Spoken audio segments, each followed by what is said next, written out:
guys! It's me, Ruthie. So, ngayon gagawa po ako ng makupuno balls. So, pwede nyo po itong pang negosyo o pang merienda or pang snack ng inyong mga anak or kayo din po.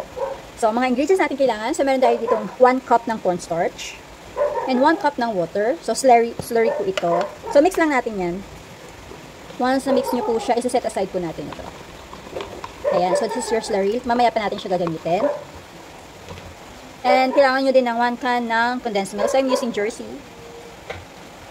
And, of course, half a teaspoon ng ating salt.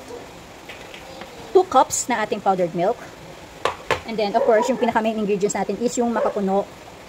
Ayan. So, bumili ako sa palengke ng makapuno. And then, kinayod ko na lang siya. So, may nagbebenta kasi doon na makapuno siya. So, mura lang yung kilo niya kasi bibili ako nung ink can na makapuno. So, meron tayo ditong food processor. So, ilalagay lang natin siya. Kailangan lang niyang... Ay, hala, ginamit ko pang So, malinis naman po yung kamay ko. Nag-wash ako last year. Char.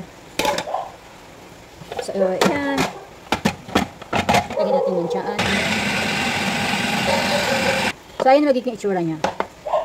So, ay may kawali tayo. Ilalagay po natin yung ating 1 can condensed milk. And salt to balance the sweetness. You know. Now we're going to mix. Once nakita nyo nag-start na siya mag-bubbles, yung condensed milk, ayan. Ilalagay na po natin ang ating makapuno.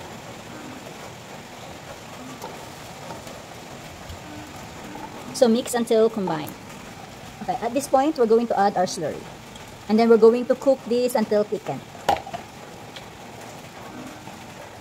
Yan, once yung texture niya, ganito, patayin nyo na po yung apoy. And then, you just continue mixing.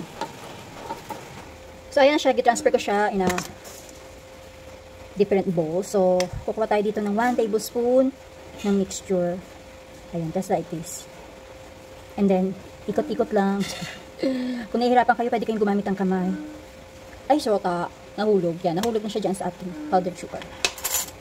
Tapos, ipaikot-ikot nyo lang dyan. Then, once, kami naman po kakain nito. Lagyan natin dito. Sample pang benta. Charan! Sabi, continue. So, para hindi dumikit, lagyan nyo ng lard or shortening. Mas maganda kung shortening. Yung pinaka-ano niya. Yung ito, para hindi siya dumikit.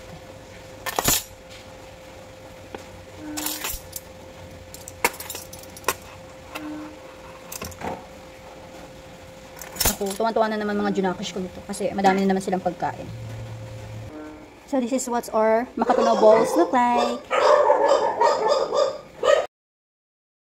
Hi guys. So, ito po yung makapuno balls na ginawa ko. So, yummy. So, titinikit ko siya. Sarap.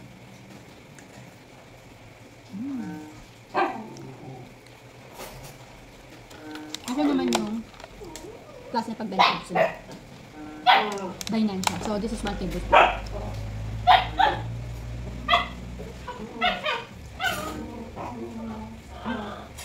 Sarap.